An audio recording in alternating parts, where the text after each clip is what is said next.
Hi, my name is Rebecca. I have narcolepsy, and this is my channel, My Narcoleptic Life. Today, I'm going to talk a little bit about how intermittent fasting helps with my narcolepsy. Quick disclaimer, I am not a medical professional.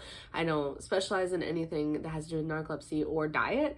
I'm just someone sharing my experiences. So seek actual professional help if you have any questions pertaining to you. I can only tell you about myself.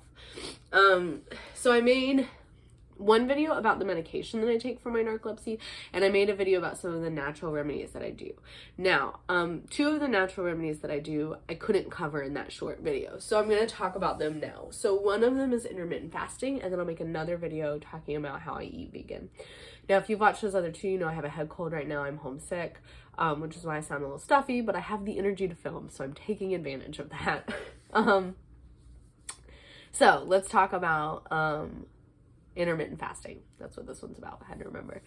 And again, I'm not a medical professional, okay? So I know that there is so much controversy surrounding intermittent fasting, and I'm going to preface this by saying I don't do it for weight loss at all. That's not my goal. If that's your goal, this isn't the video for you. Intermittent fasting helps me treat my narcolepsy symptoms. And here's how, okay? So first of all, I take a daytime stimulant that is a little bit of an appetite suppressant. So I tend to not be hungry in the morning for breakfast, and I just don't really like breakfast anyway. Not a big breakfast person. So skipping breakfast isn't a big deal. I also push back my lunch, okay? And here's the reason why. So eating is one of my sleep triggers. If I eat a big meal, or even just like a normal sized meal, it is the equivalent of a normal person eating a Thanksgiving dinner and then trying to like run a marathon, right? You just want a nap, right? If I eat just a normal lunch and then trying to function, I'm not going to be able to. It's awful. So I pushed back my lunch. I'm lucky this year that my school schedule has a really late lunch anyway. So I actually just eat at like my normal time. But if I didn't have that, then I would like push it back to like my planning period, or sometimes even after school, especially if I'm having a day where I struggle. Now, I'm not a strict intermittent faster. So when I wake up in the morning, I do drink coffee with creamer in it. Again, my goal is not weight loss, and coffee is a stimulant. So my goal is energy, and that aligns with that goal. But if I were to wake up and eat a big bowl of oatmeal, I would need to go straight back to bed. It wouldn't, I can't do that. That's not how it works. So I wake up and I drink my coffee and I go, and my like window where I don't eat is 8 to 10 hours, I think, somewhere in there. And that's a good point for me. Because I don't want to be ravenously hungry. I also teach group fitness classes, and so I need to have energy to do that. And, you know, food is your fuel. It just also is my sleep trigger, which makes life complicated. So when I do eat lunch, I try and make sure that my lunches aren't very carb heavy. Now, I am by no means keto, but I try and make sure, like, I don't eat potatoes for lunch. I don't eat like huge amounts of rice. If I have rice, it's only like a small amount. If I do pasta, I try and do a low carb pasta, like chickpea pasta is my favorite.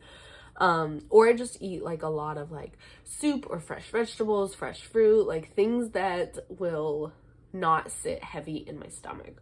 So I avoid bread, I avoid potatoes, pasta, grains, like any of those refined carbs, or just anything that would make me feel like, ugh. And I've learned what that is over the years. I avoid at lunch. Now, I am a carb girl and I love potatoes. That's my favorite vegetable. So I don't cut these out completely, which is why I'm like, I'm not keto.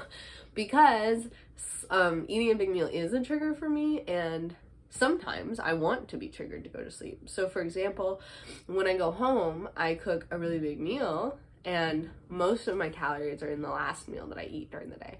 I cook a really big meal and I do make it carb heavy. It's like stuffed baked potatoes, or like something delicious over rice, or a huge bowl of pasta.